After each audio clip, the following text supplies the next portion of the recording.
আমরা আগেই বলেছি, আগে সবার জন্য একটা সুষ্ঠু ভোটার লিস্ট প্রণয়ন যারা করতে পারে না তারা কি করে সুষ্ঠুভাবে অবাধ এবং নিরপেক্ষভাবে ভোট সংগঠিত করবে।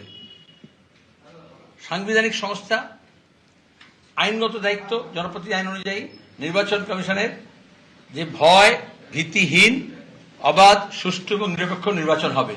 কিন্তু ভোটার লিস্ট যারা সুষ্ঠুভাবে করতে পারলো না, নিরপেক্ষভাবে করতে পারলো না, সাম্প্রদায়িক তাই দুষ্ট হলো, বিশেষ বিশেষ ক্ষেত্রে বিশেষ বিশেষ ধর্ম, বিশেষ বিশেষ বুথ, বিশেষ বিশেষ রিজিয়নে, এলাকায়, অ্যাসেম্বলিতে একেবারে সংখ্যা তত্ত্ব ধরে ভোটের ফলাফলকে পূর্ব নির্ধারিত করার জন্য করা হয়েছে। আগে থেকে বলে দেয় না, মমতা আগে থেকে বলে দেয় অমিত শাহ এত আসন এ পাবে, অত আসন ও পাবে, এবং হচ্ছে আসন বন্টন আগে করে দিয়ে তারপর ভোট করা হচ্ছে। আমরা শেষ দেখে ছাড়বো বলেছিলাম।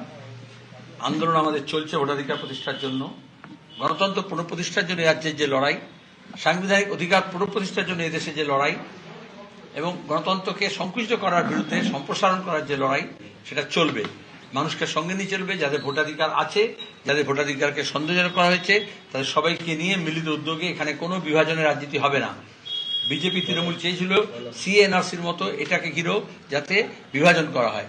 আমরা আমাদের আইনজীবী সংগঠনগুলোর সঙ্গে কথা বলেছি এবং বামপন্থী, প্রগতিশীল, ধর্মনিরপেক্ষ, গণতান্ত্রিক মনোভাবাপন্ন সমস্ত আইনজীবীর কাছে আবেদন, মহকুমা আদালত থেকে জেলা আদালত থেকে হাইকোর্ট পর্যন্ত, দরকার সুপ্রিম কোর্ট পর্যন্ত আমাদের আইনজীবীদের স্বেচ্ছাসেবী সংগঠন গড়ে তুলবে।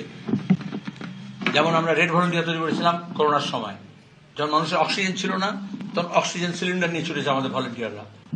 এখন যখন ভোটাধিকার নেই, কেড়ে নেওয়ার চেষ্টা করা হচ্ছে, তখন ভোটাধিকারের জন্য তারা মানুষকে বিভ্রান্ত হলে চলবে না, আক্রান্ত মানুষের পাশে আমরা থাকব এবং শেষ পর্যন্ত লড়ে আমরা এই ভোটাধিকার